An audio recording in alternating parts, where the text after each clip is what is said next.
Journey Through Parenthood with Martina Bills.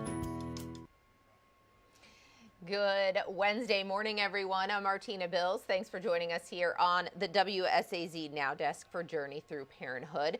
Today we are talking about mom guilt. I know as a mom myself, it creeps up on you. Sometimes it lives in that brain longer than you'd like it to, and it can range from a lot of different reasonings. We are talking with Dr. Shannon Smith. She is a pediatrician turned leadership strategist. A little bit about how to deal with it when it does creep up and really overwhelm your mom mind.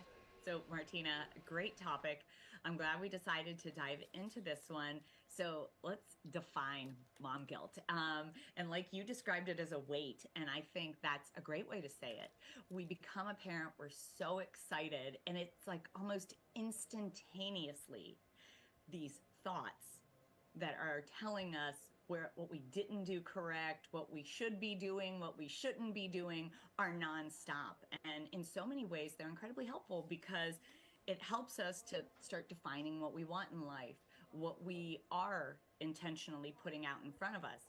But oftentimes, those thoughts become a negative impact, holding us down. We're just sitting in it, thinking more about what those expectations are, maybe that we haven't even defined, that we've seen on TV or movies or something, or that we might think our parents have or other people.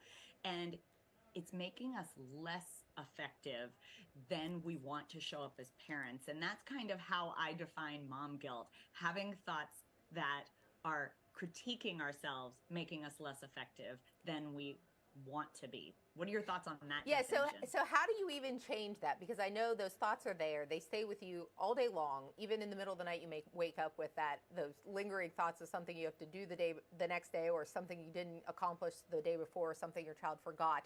How do you get those thoughts to be less effective and create the more effective thoughts in your mind?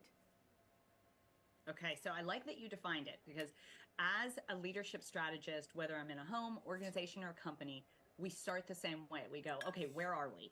And current state might be that person, that parent that's saying, I cannot, like, I just feel so crappy every day.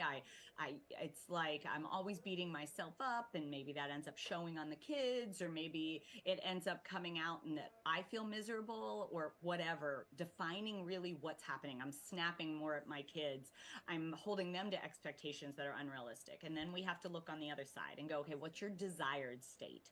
And if the desired state is definitely not to ever have a thought about it again, but it's to maybe have the thoughts, be able to say, is that useful? Is that not useful? What is that trying to tell me? And if it's not useful, to let it go.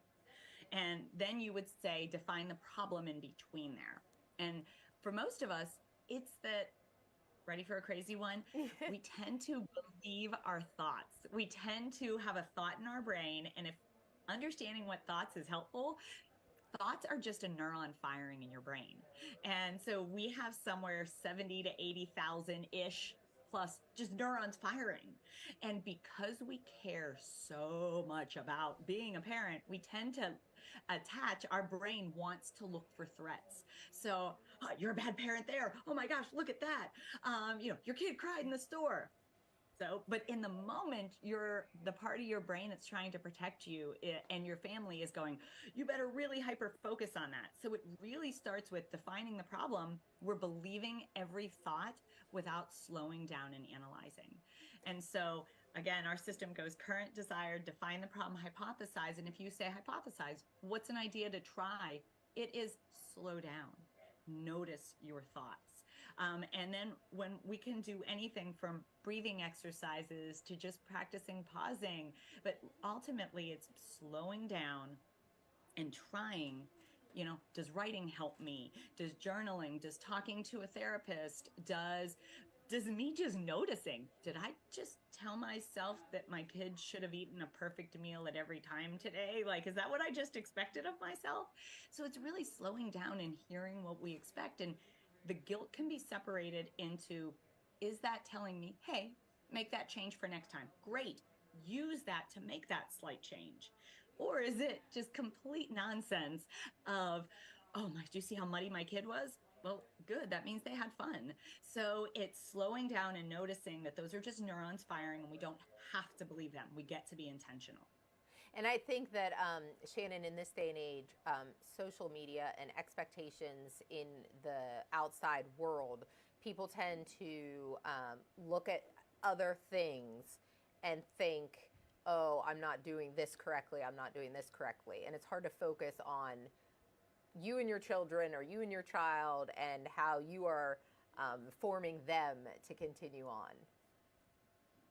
Absolutely. What I hear you describing is something I see with all the clients I work with, including the couple I just got off with before this call. It was slowing down and defining what we expect of ourselves.